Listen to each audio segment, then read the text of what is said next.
નમસ્તે વિદ્યાર્થી મિત્રો, આજે આપણે ધોરણ 12 સંસ્કૃત વિષયની અંદર પ્રશ્નપત્રનું જે પરિરૂપ છે એનો અભ્યાસ કરીશું. આપ સૌ જાણો છો કે તમારું પ્રશ્નપત્ર છે તે કુલ 100 માર્ક્સનું હોય છે અને તેના માટેનો જે સમયગાળો છે તે 3 કલાકનો હોય છે. સંસ્કૃતનો વિષય કોડ 129 છે. તમારા પ્રશ્નપત્રની અંદર કુલ 5 વિભાગો છે તે આપવામાં આવેલા હોય છે. પેપરની અંદર જમણી બાજુના જે આંકડા છે તે તેના ગુણ એટલે કે માર્ક્સ છે તે દર્શાવે છે. પેપરની અંદર કુલ 5 વિભાગ હોય છે. A, B, C, D અને E વિભાગ હોય છે. આપણે એક એક વિભાગનો વિગતે પરિચય મેળવીએ તો સૌથી પહેલું છે A વિભાગ, જેમાં સૌપ્રથમ નીચે આપેલ પદ્યખંડોનો અનુવાદ કરો, જેની અંદર પ્રશ્ન નંબર 1 અને એના અથવામાં પ્રશ્ન નંબર 1 હોય છે. ત્યાર પછી પ્રશ્ન નંબર 2. આમ 2 શ્લોક હોય છે અને એક શ્લોકના 4 માર્ક્સ એટલે કુલ 8 માર્ક્સ હોય છે. ત્યાર પછી નીચે આપેલ સંસ્કૃત પ્રશ્નનો ઉત્તર સંસ્કૃતમાં લખો, પ્રશ્ન નંબર 3. એની અંદર 3 અથવા 3 એ રીતે પ્રશ્ન છે એ મૂકવામાં આવે છે અને એ પ્રશ્ન પણ પદ્ય એટલે કે કાવ્ય વિભાગમાંથી પૂછવામાં આવે છે, જેના માર્ક્સ 2 ગુણ હોય છે. ત્યાર પછી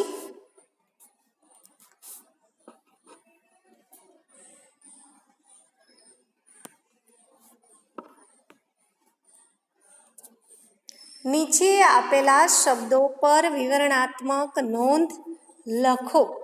આ રીતે સૂચના આપેલી હોય છે, જેની અંદર કાવ્ય વિભાગમાંથી પ્રશ્ન નંબર 4 એટલે 4 અથવા 4 એ રીતે વિવરણાત્મક નોંધ હોય છે, જેમાંથી તમારે કોઈ પણ એક વિવરણાત્મક નોંધ લખવાની છે, જેના 2 માર્ક્સ છે.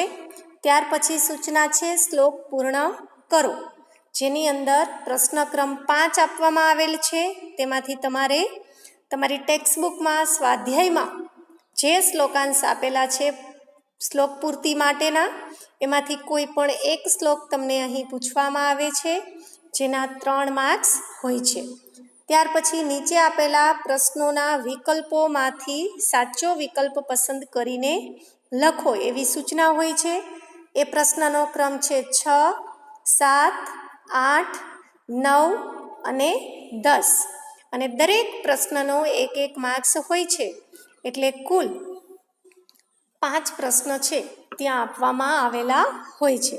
ત્યાર પછી વિભાગ બી, એની અંદર નીચે આપેલા ગદ્ય ખંડોનું ભાષાંતર કરો એ રીતે સૂચના આપેલી છે. પ્રશ્ન ક્રમ 11 થશે અને પ્રશ્ન ક્રમ 12 એ રીતે 2 ફકરા આપેલા હોય છે. પાઠના ફકરા છે, એક ફકરાના 4 માર્ક્સ, એવી રીતે 2 પ્રશ્ન છે એટલે બંનેના 4 માર્ક્સ, એટલે કુલ 8 માર્ક્સ છે એ પરીક્ષામાં પૂછવામાં આવે છે. ત્યાર પછી પ્રશ્ન નંબર જે 12 છે એના અથવામાં પણ 12મો પ્રશ્ન મૂકવામાં આવે છે, એટલે 12મા પ્રશ્નમાં તમને 2 ફકરા આપેલા હોય છે, 12 અથવા 12. તેમાંથી તમને જે અનુકૂળ હોય તેનો અનુવાદ છે તે તમે લખી શકો છો, જેના 4 માર્ક્સ છે. ત્યાર પછી નીચે આપેલા પ્રશ્નના જવાબ સંસ્કૃતમાં લખો. પ્રશ્ન ક્રમ 13માં અથવામાં પણ પાછો 13મો પ્રશ્ન છે એ આપેલો છે. એક સંસ્કૃત પ્રશ્નના અહીં 2 માર્ક્સ છે તે આપેલા છે. ત્યાર પછી એક કહી દઉં વિદ્યાર્થી મિત્રો કે આ જે સંસ્કૃત પ્રશ્નના સંસ્કૃતમાં જવાબ આપો એ પાઠમાંથી હશે, કારણ કે આખો બી વિભાગ છે એ પાઠને રિલેટેડ છે, એ વિભાગ છે એ કાવ્યને રિલેટેડ છે. ત્યાર પછી સૂચના છે વિવરણાત્મક નોંધ લખો. પ્રશ્ન ક્રમ 14માં અથવામાં 14 આપેલો છે. એક વિવરણાત્મક નોંધના 2 માર્ક્સ. ત્યાર પછી નીચે આપેલ ખાલી જગ્યા પૂરો, જેમાં પ્રશ્ન ક્રમ 15, 16 અને 17નો સમાવેશ થાય છે. દરેકનો 1 માર્ક્સ છે, એટલે કુલ 3 માર્ક્સની ખાલી જગ્યા પૂછવામાં આવે છે, 15, 16 અને 17. ત્યાર પછી નીચે આપેલા પ્રશ્નોના વિકલ્પોમાંથી યોગ્ય વિકલ્પ શોધીને સાચો વિકલ્પ લખો. પ્રશ્ન ક્રમ 18, 19, 20, 21 અને 22 દરેક વિકલ્પનો 1 માર્ક્સ, એટલે કુલ 5 માર્ક્સના વિકલ્પ તમને પાઠમાંથી પૂછવામાં આવે છે.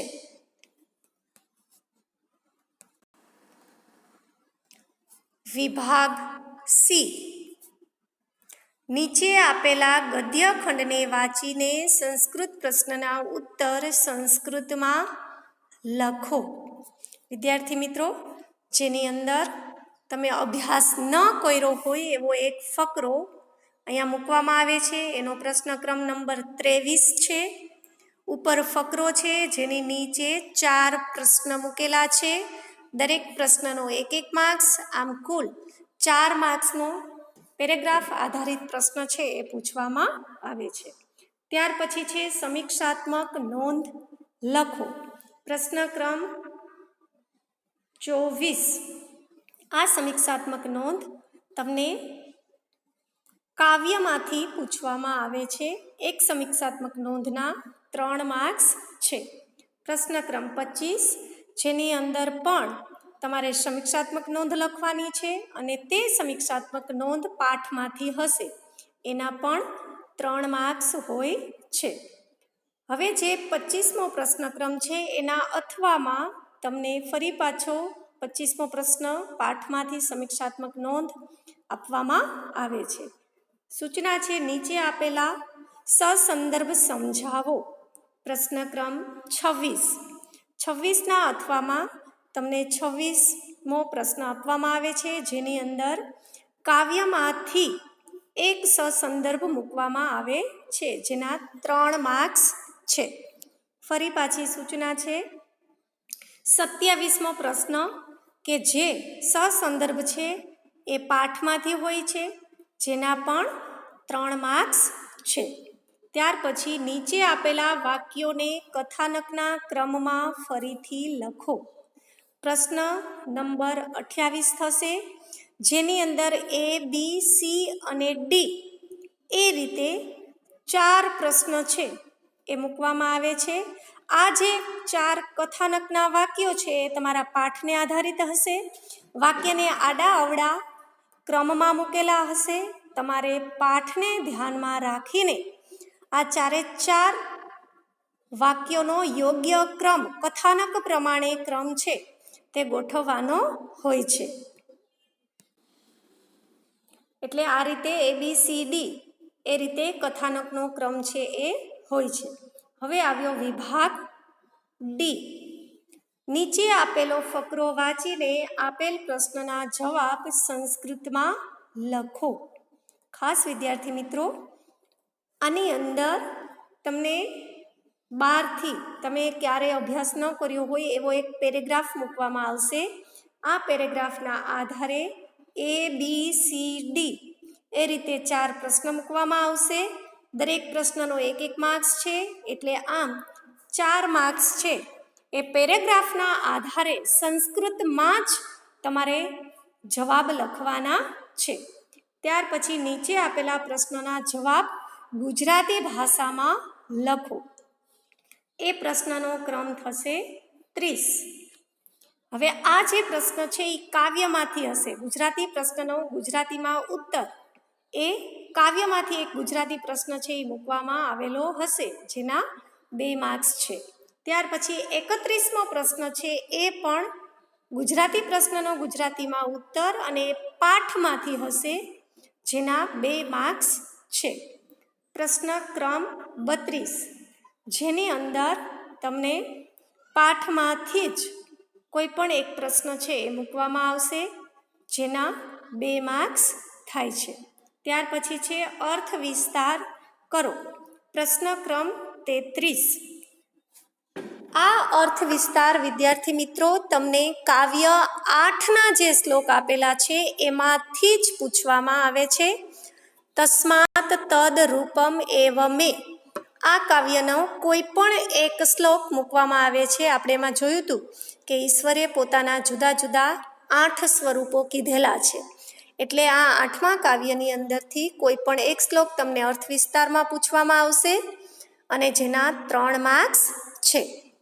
ત્યાર પછી છે નીચે આપેલ ખાલી જગ્યા પૂરો. આ રીતે સૂચના આપવામાં આવે છે, જેની અંદર પ્રશ્ન ક્રમ 34, 35 અને 36 એ રીતે 3 ખાલી જગ્યા મૂકવામાં આવે છે અને દરેક ખાલી જગ્યાનો 1 માર્ક્સ, એ રીતે 3 માર્ક્સ આપેલા હોય છે.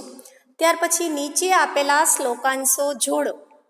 પ્રશ્ન ક્રમ 37, 38, 39 અને 40.